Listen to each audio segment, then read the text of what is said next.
les recettes des plus grands chefs de la région. Alors étoilés ou pas, il n'y a pas forcément, il y a pratiquement tous étoilés, mais aussi des qui ne sont pas étoilés, qui sont certainement beaucoup moins connus, mais qui ont un peu le même point commun, c'est de travailler les meilleurs produits et puis de tout fabriquer eux-mêmes. 28 chefs. 28 chefs. Chacun propose une entrée, un plat, un dessert. Voilà. C'est le must de la région. Oui, c'est le must. Alors, une entrée, un plat, un dessert, pour faire chez soi, un peu faire du gastro chez soi, mais enfin, du gastro chez soi, ça veut dire aussi qu'on a le droit d'aller au restaurant. Ouais. Vous rappelez quand même que ces gens-là sont aussi des cuisiniers où pas forcément, où les prix ne sont pas inabordables. Il y en a beaucoup où il y a des menus à moins de 30 €, et pour un prix extrêmement raisonnable, on peut manger dans des très beaux endroits. Alors je vois que certains dans le public ont le livre devant les yeux et nous écoutent tout en même temps. Alors on ouvre les pages et on est absolument suffoqué par cette couleur qui met en valeur les produits. La cuisine, ça passe obligatoirement et ça démarre par les produits. Voilà. Et là, Yannick, on valorise vraiment les produits de chez nous, les produits du Nord-Pas-de-Calais. Oui, les produits du Nord-Pas-de-Calais, surtout les bons produits. Donc c'était vraiment la cuisine. Tout d'abord, la première chose, c'est acheter des bons produits. Donc ça, nos parents savaient faire, nos grands-parents savaient faire, c'était plus facile pour eux à l'époque. Il suffisait d'aller à la ferme à côté et on avait à l'époque plus facilement des bons produits. Maintenant, ça devient un petit peu plus difficile avec l'industrie, mais le principe de la cuisine, en premier, c'est le produit, et en deuxième, c'est la cuisson, on dit souvent c'est l'art du feu.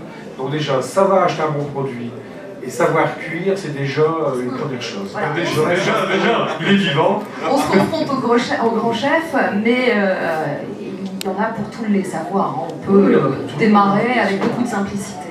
Voilà, donc j'ai travaillé les recettes de telle façon qu'elles soient vraiment abordables pour tout le monde. Bien sûr, il faut savoir un petit peu cuisiner. Je veux dire, celui qui n'a jamais fait cuire un œuf, qui a fait cuire que des pâtes pendant toute sa vie, bon, ça va peut-être être un petit peu difficile. Il faut quand même qui reprennent un peu les bases du départ, mais pour tous les gens qui ont l'habitude de cuisiner chez eux chaque jour ou le week-end, c'est extrêmement abordable.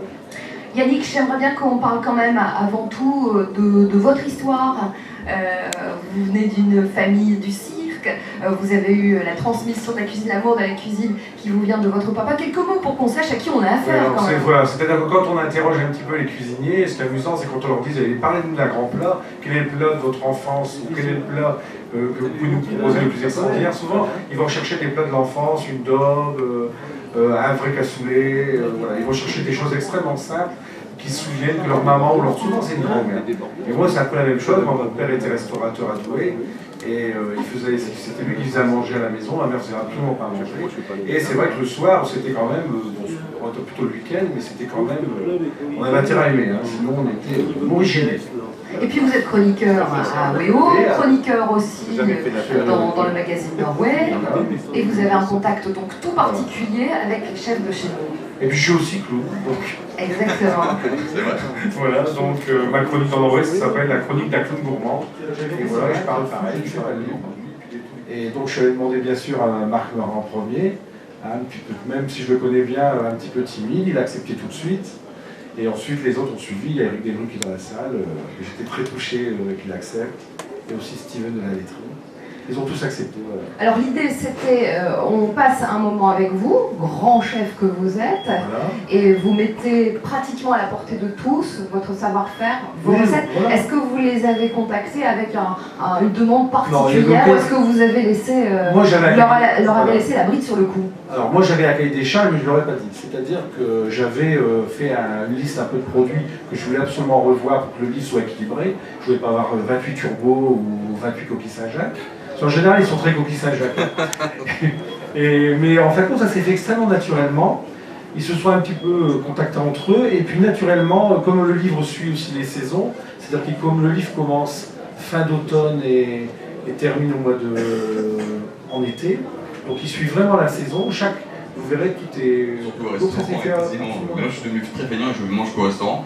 Et là, je me suis testé, parce que là, je reviens de Malte, et je me suis testé là-bas à Malte, elle a une recette de l'ananas, c'est un dessert, je suis très sucré. Ouais. L'ananas de l'île de la Réunion. Alors c'est quelle page qu'on regarde? En tout cas la page est très bien faite parce qu'on me l'a envoyée, j'avoue que... Ouais. C'est Jean-François Buche. Et pour quelqu'un qui ne sait pas cuisiner comme moi du tout, je pense que... L'ananas de l'île de la Réunion.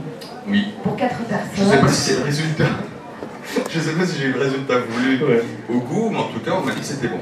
est-ce qu'on est trop gentil avec toi? En tout cas, j'ai trouvé ça assez simple, parce que c'est, comme c'est écrit sur le bouquin, sur le livre, on découpe un peu comme un pain de surprise de la nana, on le garde pour faire comme une cloche dans un grand restaurant, on le fait cuire dans une poêle avec du beurre et du miel, on laisse dorer un petit peu le... Je me trompe pas, hein, Non, c'est ça, c'est ça. Je suis émerveillé, je te regarde, tu viens de surprendre. Tu vas te surprise, c'est vrai Tu vas être surpris. il me connaît bien, je ne suis pas très doué.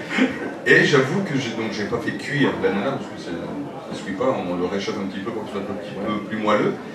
Ensuite, je l'ai coupé en tranches. J'ai pas fait la décoration comme il est sur le livre, mais en tout cas, c'est vrai que la décoration est magnifique. La présentation est magnifique. J'ai pas fait ça, mais en tout cas, ma présentation était mignonne avec un petit verre avec de la glace. C'est vrai que c'est important d'avoir une petite exotique, de la glace noix de coco. Bon, la présentation, t'as raison, c'est parce que bon, c'est quand même l'image. Les 3 photos, c'est quand même l'image du ça donne envie, cuisinier. Ils sont tous dans le livre, ils sont tous par rapport aux autres de faire le mieux possible. Donc ils se sont quand même un petit peu énervés.